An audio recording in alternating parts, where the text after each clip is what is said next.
Have you ever had a sudden feeling come over you that something is wrong that moment when you get cold chills and the hair stands upon the back of your neck?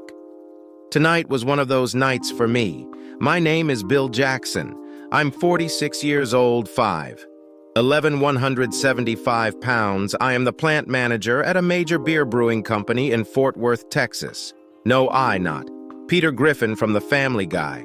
My wife is Janice, or Jan. She is 46, also 5'6", 130 pounds, and well-stacked, nice, large breast and flaring hips with a tight ass, especially in the dress she is wearing tonight. Jan works for a large advertising firm in Fort Worth. She is in the design and graphics department. Janice and I have been married for 25 years as kids. We lived on the same block since the 4th grade. We were best friends through middle school and were a couple through high school. Jan was even my date at the prom. That's the night we became a lot closer. We gave each other our virginity at night. Jan and I attended the University of Texas together for 3 years. The last 2 years we shared a 1-bedroom apartment. I guess you can say we live together. We have a daughter, Judy. She is 21 years old and going to the University of Oklahoma.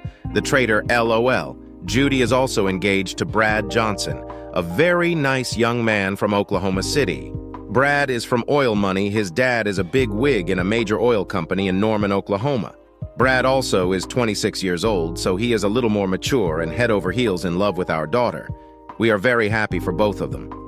My future son-in-law is studying business law. Judy was studying any class they put her in. No major, just going to school. She was a cheerleader and spending my money, LOL.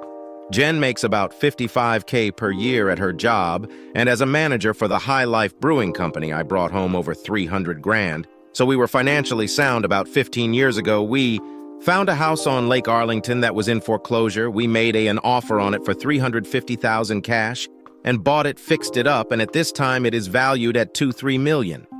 Now I guess I should get back to the night that got my skin crawling and my mind to wondering. Jen let me know 3 days ago that her company was having a party this coming Saturday night. And after telling me about, she told me, Bill, I know you don't like going to these things, and you would probably be too tired, so you don't have to go if you don't want to. No. Jan, I am off the next few days and would love to go for 3 days. Jen kept on telling me I didn't have to attend, but I kept saying I'm excited about going and meeting her coworkers at the party. My wife was wearing a beautiful but tight black dress that made her long blonde hair shine with those blue eyes. As soon as we entered into the main room, a man about 50-ish was walking towards. And when I noticed her put her hand out away from her body like it was a stop motion, then she turned toward me and kissed me on the cheek. That was the first of my bad feelings. That night, Jan and I had a few drinks. I was going to stay sober because I was driving, and also I wanted to be aware of everything going on tonight. I have never had suspicions of my wife cheating before and didn't think she was tonight. All my bad feelings came from this guy later, finding out from someone sitting at our table. His name is Jack Taylor. Jack Taylor was one of the senior advertising sales reps for my wife's company. Jan and I danced several dances. I caught her a few times looking over in Jack's direction, and he was staring back at us after sitting down from one dance session. Jack came over and asked Jen if she would like to dance. He never looked at me or even asked, "May I dance with your wife?" He asked her directly. The arrogant son of a... ___. Jen seen how red my face was getting and my fist balled up, so she politely declined and told him all her dances were for her husband. I could tell he was pissed as he walked away and started dancing with some other woman. JY was ready for another drink, so I went to the bar to get her one on my way back. I saw Jack in front of Jan asking her something. She was looking at him with sad eyes and shook her head no. Then I seen the movement of her lips. I could read her lips. She said, "Sorry, baby, I am pretty good at reading lips here in our plan. It is very noisy in some parts, and we wear hearing protection." So I know what she said. The rest of the night I watched and didn't drink anything else. I wanted to have control of all my senses. I paid a lot of attention to everyone around us. They were all watching me, watching Jan, and yes, watching Jack. I knew then something was going on, but what and how long had it been going on? I'm not very good about keeping things inside, so on the way home I asked Jen about Jack. Jen, who is this Jack guy? The two of you seem to have a connection. Are you cheating on me? Jack is just someone I work with, honey, and I can't believe you would ever think I would cheat on you. I love you more than anything. I didn't say anything else that night. Jen knew me very well. If I caught her cheating, there would be hell to pay when we were growing up. She was aware of how I always got revenge, and she always was on my side and backed me up when I needed her. Once in high school, a guy gave me a wedget. I caught him later after school and beat the crap out of him and took his pants off and left him there taking his pants with me. Jen backed me up at school, telling them I was with her and couldn't have done it once at the University of Texas. One of the football players was trying to force Jen to kiss him, and I kicked his knees out from under him, causing him to miss a few games. The coaches were wanting me kicked out until Jen told them she was going to the police and press attempted rape charges. They let it go real fast. So JY knows I wouldn't just sit there and be cockleded. Or she should have, like I said earlier. Jen makes better than 50 grand, and I make more than 300 grand. Plus, Jen has over 125,000 in her 401k, and I have over 1 million in mine. So I decided I need to know for sure. I hired a private detective that we had used before at my brewery on a few workers' comp cases, and to make a long story short, either had audio, video, and photos I needed. So a few weeks later, we were sitting at our dining room table one morning drinking coffee when I asked Jan, "So you would never cheat on me, would you, or never have before?" "Right, Jan? No, honey, I never would. Why would you ask me that, Bill?" I took the large envelope and started throwing pictures down on the table one at a time. "Well, Jan, in this picture, you were kissing Jack outside Motel 6. This one, you were going inside the door. This one is his car parked in front of our house. This one is you sucking his dick while he sits in my recliner. This one is him, underscore, underscore. You in our bed, Bill, it doesn't mean anything. I don't love it. It's just sex. It means everything to me. Is he better than me? Jan, is he bigger than me? How long has this been going on, and why? No, he is not bigger, and not even as big, Bill. And as far as better, I can't say he is. It's just different as all. And we have been doing it for over a year. You have had a boyfriend for over a year, Bill, at work. We don't call it boyfriend. I am his office wife. Several people at work do it. What, you're not going to leave, are you? Bill, hell no.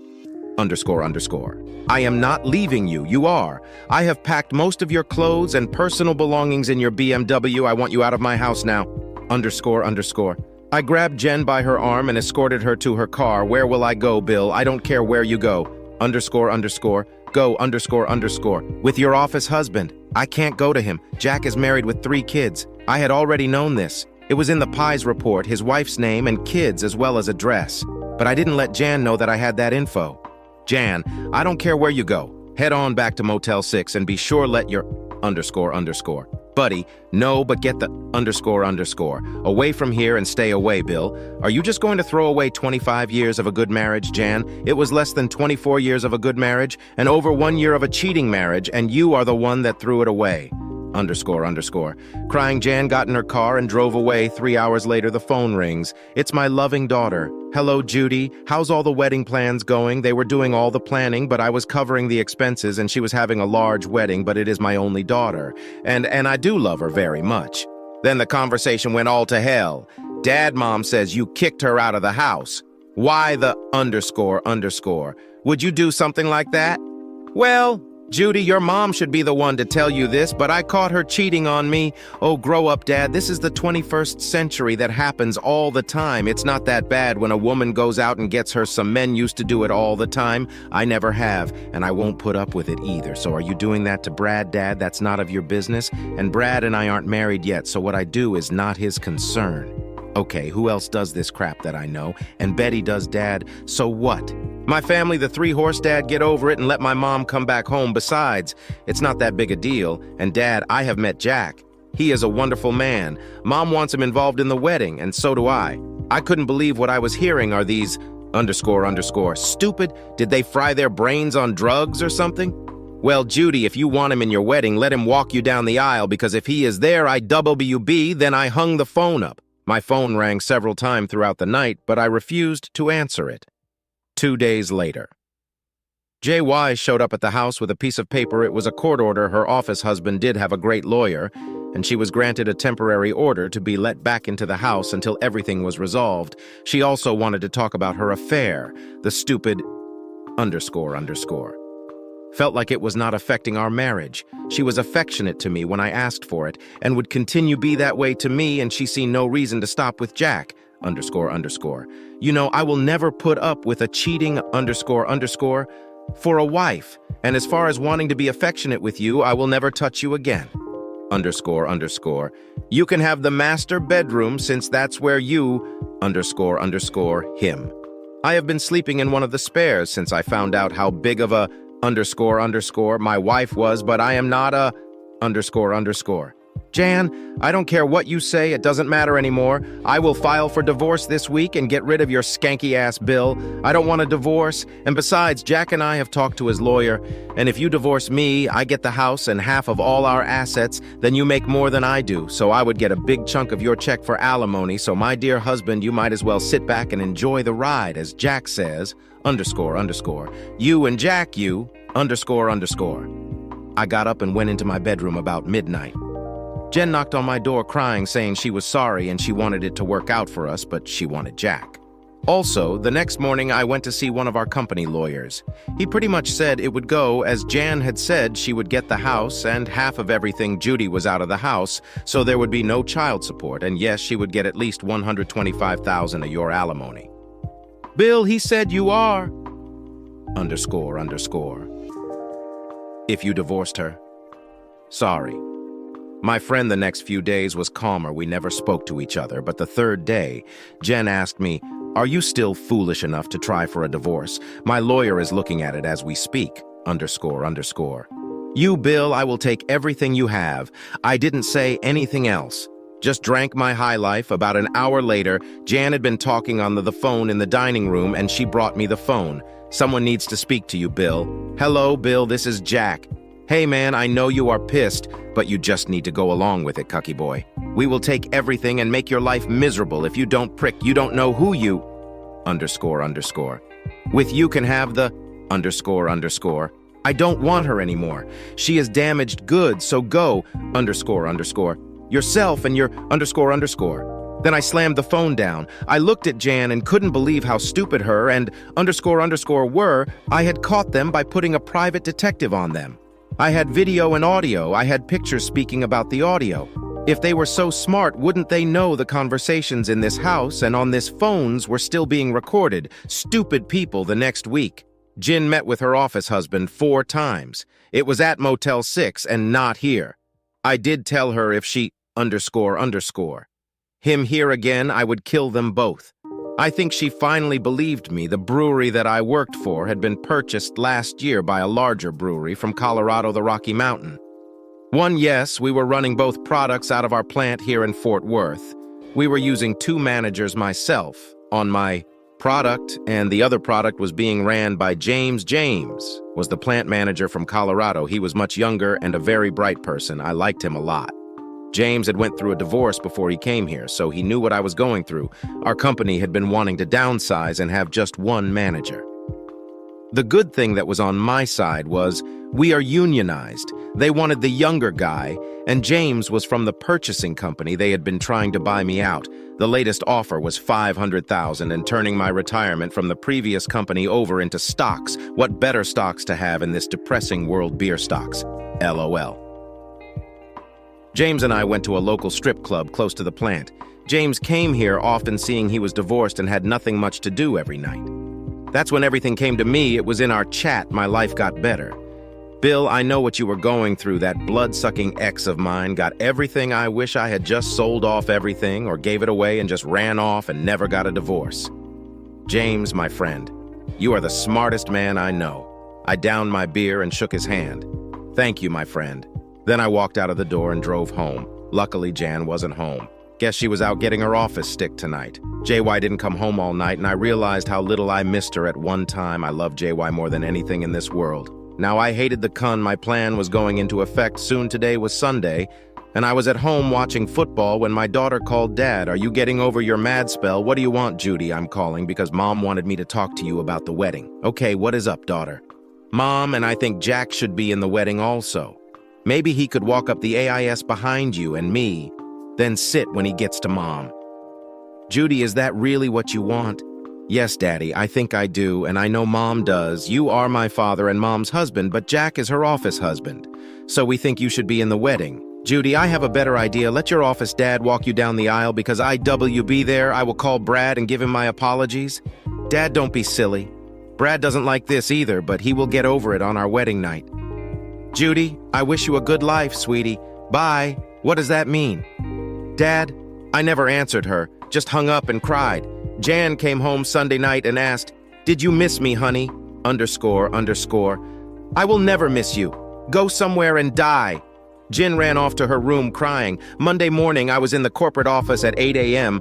I took the buyout, $500,000 put into an offshore account, and won your salary. Our house was paid for, and so was our autos. So the next stop was at the bank. I had papers drawn up to borrow money on our house in Jan's BMW. The house was worth $2.3 million. So I borrowed $2 million easily. Jan's car was worth $45,000, so I easily got $35,000, all I wanted to do. There was give her a little debt. I had to get her to sign the papers. That was going to be the tricky part. I went back to my job. I had to finish out the next 2 weeks for an easy transition for James. I didn't mind that he was a fantastic person. That afternoon, I called the wedding planner. I canceled my card so they wouldn't pay the bills coming in. I told her I would no longer be responsible for the wedding cost. Then, who will pay for the wedding? Mr. Jackson told Judy to ask her new dad, Jack, for the money at my office. I had drawn up some fake insurance policy applications for $1 million of life insurance for me that even I called Jan.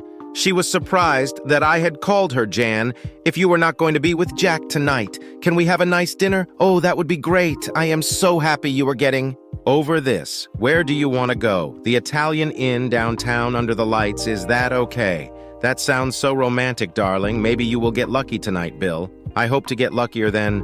You know, tonight, Jan, we had dinner, and during dinner, Jen tried to kiss me, but I just said later I told her about the insurance policy for a cool meal. Millie and I lied to her and said the company was wanting me to take it out, and she would be the beneficiary. Jan isn't your sister Betty, a notary. Yes, Bill, she is. We have to sign them in front of a notary. Latoon, go over to her house and sign them tonight. Then we can celebrate, okay. Bill, let's go. I paid the dinner tab, then we went to her sister's house and she signed and initialed all the pages. She was so happy we were together. And with the 6 glasses of wine, she never looked at what she was signing again. As I said earlier, what a stupid __. The next day, I rushed the papers to the mortgage company and the bank gave me the 35 grand. Instantly, the $2 million would take at least a week. I was having it moved to the account offshore. 1 week later, I was finished at the brewery. I stopped off at the Ford dealer and traded my truck in on a new F350 Ford truck. I paid cash, of course, next stop to the bank. Closed all our credit cards, emptied all our saving out, took all the money from our checking accounts out, but $11,000, and had a friend of mine move all my offshore money to different accounts to hide any trace or records. The next 2 items on my agenda were harder for me. I hated the fact that innocent people were going to get hurt. I met with my future son-in-law, told him what was going on, how I cut off the money, and how I felt my daughter would ___ him around. Then I gave him the audio of my conversations with Judy. Brad was devastated. My next stop was to the residence of one Jack Taylor. A beautiful lady about 50 answered the door. It made me wonder how a man could cheat on someone as classy as this lady, like I said earlier. Stupid people, I gave Miss Taylor the videos, pictures, and audio. She was crying, but before I left, she told me this wasn't his first time, but it would be his last time on her. It seems she is. One of the major stockholders of Beckham Advertising Agency. Hope that doesn't affect a couple of people's jobs. That I know how will Jan make her $700 a month car payment, or her $112,000 a month mortgage, LOL. Maybe her office husband will help her pay them. You think now I am on my way to the RV dealership. They should have my 36T long, 5th wheel travel trailer. Ready, my plan is going as well as I had planned. I paid cash for the truck and the RV. I had them put in my cousin's name. I have only 3 credit cards also in his name. I plan on heading out to Florida for a few years and laying low, and maybe I will get lucky and my wife will file for divorce for abandonment. I hope she does this soon with the no-compete clause in my contract. I can't work for another brewery for a year, and the king of breweries is not far from where I will be staying in the RV in Florida 1 year. And 3 months later, a lot of things have changed. Jack is divorced, and he was correct. The woman does get everything. His wife got the house since 60% of everything, plus $60,000 a year alimony. Jack lost his job, but he did get a nice job working in one of the last Blockbuster video stores left open. He's a tape rewinder and DVD cleaner, and he has a nice one-room apartment above the local adult store. Jan, well, she had a tough time making payments on the house and her car. She never knew about the payments on the house. She was sure we always paid cash. She lost both. And with bad credit. Can't get an apartment worth having. Jen also lost her job, but did find another job. She is a waitress at Denny's on the interstate. She did file for abandonment. She needed the divorce to get her welfare started. She got nothing from me like she thought she would. Seems they couldn't find me, and she had to get her welfare assistance fast, so she just got a quick, clean divorce. My loving daughter, she didn't get married. Brad confronted her about the audio tapes, and she said she didn't think it was all that bad if the wife got her some on the side, same old story she told me. Brad called off the wedding. Judy lost her millionaire family. She lost her dad and now lives in a 2-bedroom apartment on the wrong side of town. She shares it with her loving mother. From what I hear, my wife and daughter are dating well. If you can call all the black men stopping by every night laying their $20 down is dating, then I guess they are dating pretty heavy. I am having a ball in southern Florida. All the bikinis here, the great weather, and a fantastic job working with the King of Bruce. In the aftermath of the Nemesis crisis, the galaxy found itself on the precipice of a new era. The collective victory against a seemingly insurmountable foe served as a powerful catalyst for change, ushering in what would come to be known as the Age of Enlightenment.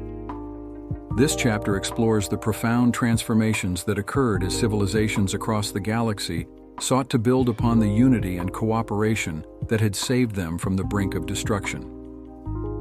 The Harmony Web, initially conceived as a means to combat the Nemesis, evolved into a permanent fixture of galactic society. Its network of interconnected minds and souls facilitated not only defense against existential threats, but also unprecedented levels of communication and understanding between diverse species.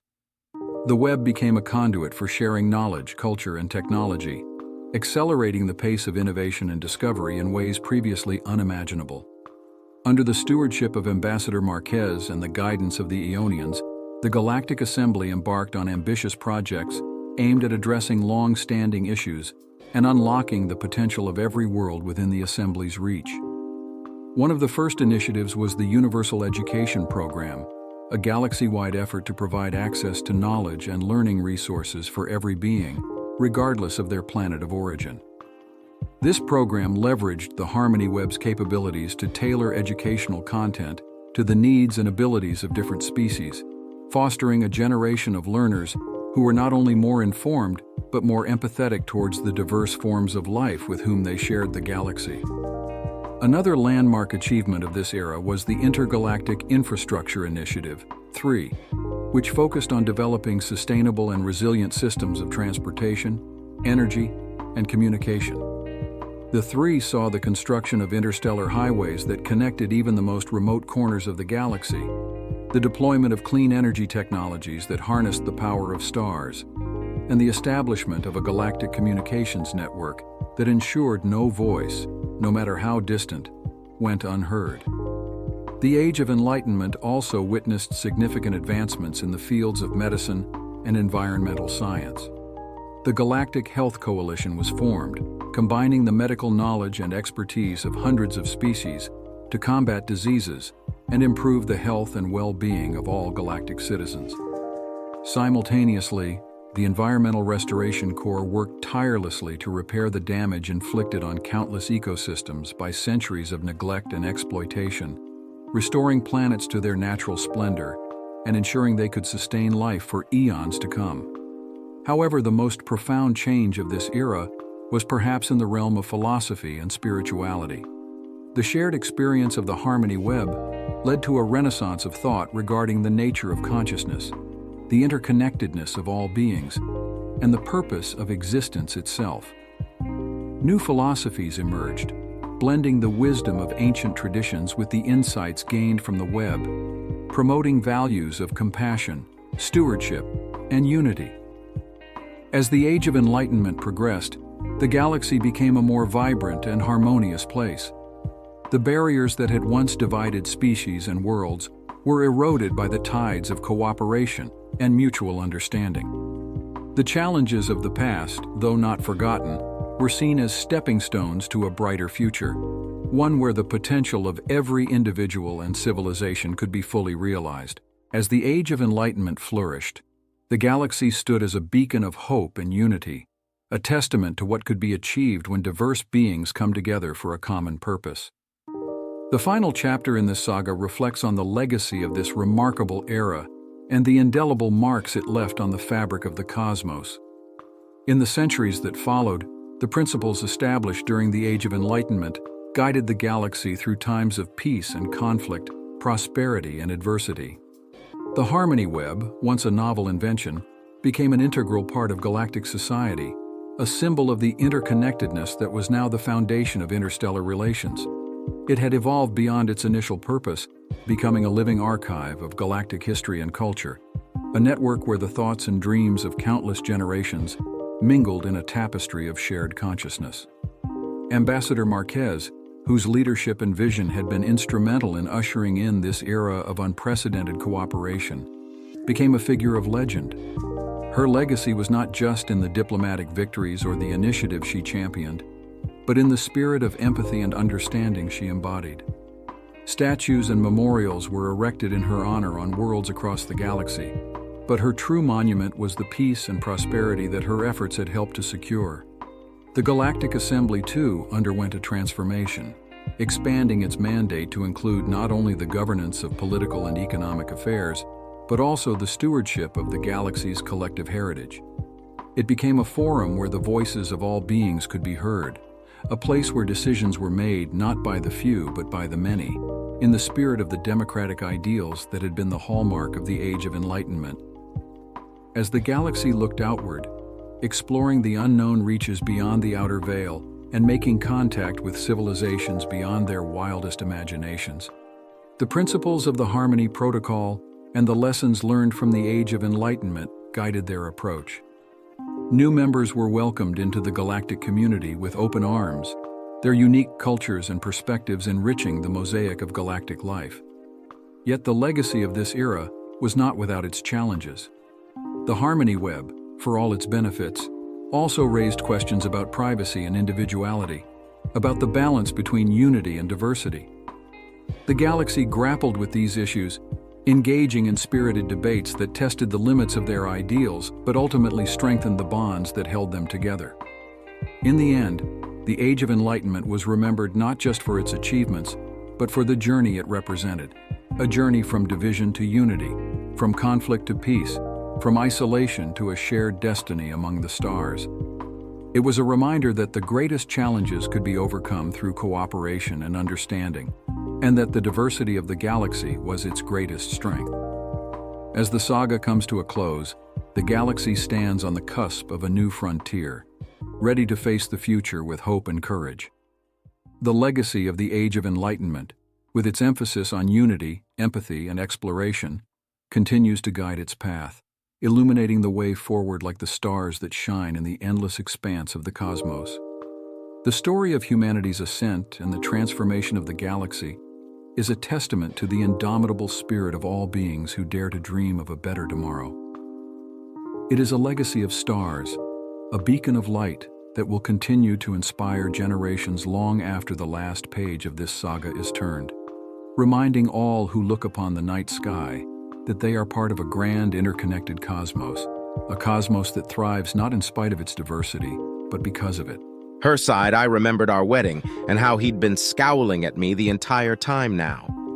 However, he was beaming with pride that his darling little girl was finally marrying someone of her own station. I wanted to punch the shithead in the face, but refrained all would be paid in full at the reception, so it went, I won't bore you with the mundane details of the wedding vow that she didn't take seriously the first time around, or the exchanging of rings that she on with her affair with or anything else for that matter. Then I want to Best Actor Oscar, Emmy, Tony, and Golden Globe all at once when I congratulated to both of them as we got to the reception. Kat would have won for Best Actress since she had taken Maggie's betrayal of me as a betrayal of everyone who worked for me and had loved her like a sister. Reggie rubbed it in my face with another Angus old boy. I hope there really are no hard feelings. The better man went out in the end. It took every bit of self-control I had not to pound him into the ground wreck. His testicles, elbows, knees, and make his plastic surgeon a very rich man with a full-face workup. Instead, I said, "You're right. Right, the better man did win," after which I grabbed a mildly surprised Kat and kissed her with everything I had. Kat froze for an instant, then returned my kiss with enthusiasm right there in front of Reggie and Maggie. I claimed Kat with my lips and tongue. That first kiss was amazing. Everything around us disappeared for a moment as our tongues dueled, then danced slowly, and her arms came up around my neck as her fingers ran through my hair as we broke. The kiss, Kat looked at Reggie and Maggie. "Yeah, the best man really did win," she winked and left the happy couple standing there with their mouths hanging open. We shared a grin as we took our assigned places, and we had some lobster for dinner. It was actually damn good. Then it was time for the real entertainment as the wedding cake was wheeled out. Reggie and Maggie did the ceremonial cutting of the cake and the ceremonial cake in face for both of them. Everyone laughed and people went up to get a piece of cake for themselves. We decided to wait for the end of the line since it was going to be one hell of a show, sure enough. As soon as we got to the cake itself, all hell started breaking loose. It started with a fart from the bride of all people. Not just a soft poot. Nay, the ripper could be heard from across the dining hall. It was followed by a resounding ripper from the groom himself. I glanced in their direction and said, "You excused," in a loud voice which caused some chuckles from the snobbish elite around me. Oh, they weren't going to be spared, however. Then Maggie got a surprised look on her face as a gurgling sound escaped from her, followed quickly by an expression of pure horror. Reginald's face scrunched up as he smelled something foul, then let loose with his own gurgling sound from his ass. They looked at each other in horror as more farts and gurgles were heard from the rest of the guests. Maggie and Reggie Boy were up and running as quickly as they could, and I could see brown fluid dripping on the floor from beneath her dress, followed by Reggie trying to hide the spreading brown stain on the back of his dress-white pants. Both were making a mad dash for the restrooms and were soon followed by more guests as they realized that they had just themselves Kat. And I left quickly and quietly and were sitting in Bullet when we couldn't hold our laughter anymore. We both had tears streaming down our faces as we damn near busted our guts laughing so hard, oh my God. Matt Cat laughed, then held her stomach as she G-fought. I was laughing just as hard as she was. "Do you think I used too much?" I said between tear-filled bouts of laughter. "How fast does that work?" She laughed again. "Well, the boxes at Costco said it worked well, but not to use too much of it." I snickered as our laughter finally died down a bit. "How many boxes did you pour into the cake mix?" she asked incredulously. "All of them." I smiled serenely, causing Kat to just about die laughing again. I'd used a powdered chocolate-flavored laxative and poured it into the boxes of cake mix that the caterers had set aside for the Pennington wedding. The cake and cupcakes were almost pure laxative since I dumped out most of the cake mix boxes and replaced them with the powder laxative. I'd also poured some in with the regular cake mix so that it wouldn't be too strong, but damn, I didn't expect it to work that fast. That was just the icing on the cake the night I'd gone to the caterer. It was ostensibly to work out a contract with him for the chocolate my factory made. He contacted me a few months prior, and I'd promised to get back to him. I told him that we'd been a little backlogged due to several of my team members getting sick, but once we were back up and running, I was able to take some samples to him. He had a greedy look in his eyes as he thought I was going to give him what he wanted when he'd given me a tour of the place. He showed me the kitchen and had even pointed out that they were catering the Pennington wedding. I'd already known, of course, but he didn't know that the bride was my cheating, gold-digging ex-wife. I played nice then. As soon as he told his people to knock off for the day, he went back to his office after shaking my hand. He said he would get the paperwork drawn up for the contract and would let me and Tim know when it was finished. However, I think he must have forgotten all about that contract in the days that followed the wedding itself. As soon as everyone was gone, and I left his office, I made for the back door to the kitchen, propped it open, then drove my car around. I switched out the powdered cake mix for the powdered chocolate laxative, and left. I made sure the door to the kitchen latched and made sure that I didn't leave any boxes that I brought with me behind. One thing Captain Drake had taught us back when I was in was to never leave a trace behind, heck.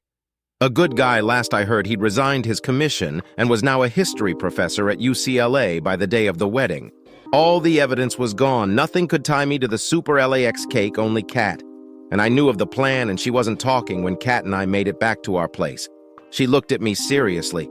"Mac, that kiss earlier," she started. "Kat, I know I was out of line, but you look so beautiful, and I couldn't help myself."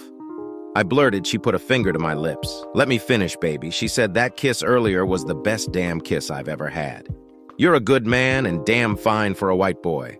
What I'm trying to say is that I think we could be good together." She was blushing somewhat, and I leaned in and kissed her slowly. Our lips touched and hers parted to accept my tongue in her mouth. We kissed lovingly and tenderly, and I couldn't help but feel that I had been missing out on something so good for so long. As our lips finally parted, we looked into each other's eyes. I think we'd be good together too. Only one way to find out. I smiled, and she smiled back. Once inside, we kissed slowly again. I slipped the straps of her dress off her shoulders as I kissed her. We made love. It was amazing. Now some may ask why I set up the caterer the way I did. The problem was that the owner had made a pass at Kat when she'd first gone over there to negotiate with him, back when he'd first shown interest in doing business with us. After slapping S upside the head when he got too fresh, she came back and said that we shouldn't do business with him. What changed was when they were announced as the caterers for the Pennington wedding, and I saw the opportunity to kill two birds with one stone. So to speak, the fallout from the Brown wedding, as the press put it, was instantaneous. The news channels and newspapers ran it the next day, and there were great shots and video of the bridegroom and guest running for the toilets off the dining hall. I had all the guys and girls from the shop over at Kat's house with us to watch the festivities. None of the scenes there showed us, but everyone knew we'd been there. We all laughed so hard we cried as the snobbish elite ran for the toilets as if their asses were exploding. Needless to say, a lot of upper-crusty snobs were thoroughly embarrassed by the shots of them, struggling to keep the brown stuff from stinking up the place too badly. The only people I felt sorry for were the janitors who had to clean all that mess up afterwards. Of course, about a week after the wedding fiasco, the cops came around asking questions. Kat and I had attended the wedding, but we both said that we left when the storm happened, as we were worried about our own health. We kept straight faces during our interviews and only died laughing after the detectives had left. We never heard from them again. Reggie Boy sued the caterer, but the caterer skipped the country rather than pay the settlement. Last we heard, he lit out for Italy, where he was from. Not sure what happened to him after that. Reginald Pennington Iveth was caught in bed with another man's wife less than a year after the wedding, who caught him her husband, and he was not very nice to Reggie Boy. He called Maggie up, and she'd had a few choice things to say to Reggie. When she'd gotten to the offended hubby's house, Maggie was on the doorstep of our new house shortly after that. At least Reginald ended up losing a testicle in the ensuing melee. It seemed that while she'd had no problem cheating herself, she absolutely wouldn't stand for her hubby cheating on her. Kind of a double standard, wouldn't you agree? Yes, Kat and I moved into a larger place since her little two-bedroom just wasn't quite big enough. A four-bedroom ranch style was our new A8, and I had it halfway paid off by the end of the first year. It seemed that Reggie Boy had made Maggie sign a prenup saying that if she filed for divorce for any reason, she walked away with nothing but what she had brought into the marriage. She still had her $125K a year job. But that was it. No billions for Maggie Sullivan. It was late the following year when we heard a knock on the door. Kat was 4 months pregnant, so I gave her a quick kiss and jumped up to grab the door myself. I answered the door to a crying Maggie. "What do you want, Maggie?" I asked in a neutral tone. "I'm sorry, Mac. So sorry for everything," she sobbed. "Hey, you were the one who wanted to trade up." I shrugged. "What happened?" "I caught Reginald cheating on me," she admitted as she sobbed even harder. "Wow, tough break," I said sarcastically. "Mac, I'm really sorry. I was wondering if there might be any chance she cut herself off as she saw a pregnant Kat walk up from behind me, baby." "Who is it?" I heard Kat ask as she came alongside me. She smiled at Maggie. "It's Maggie, and she was just leaving," I said as I slammed the door in my ex's face. I threw the deadbolt and took Kat in my arms. "Check the past. You're my future. I love you, sweetheart. I love you too, baby," she said as she kissed me, Kat, and I had AOP shortly after we found out she was pregnant. A small civil ceremony which was her idea, and we were husband and wife. She's still my manager at the shop, and she's still one of my best friends. I love my wife.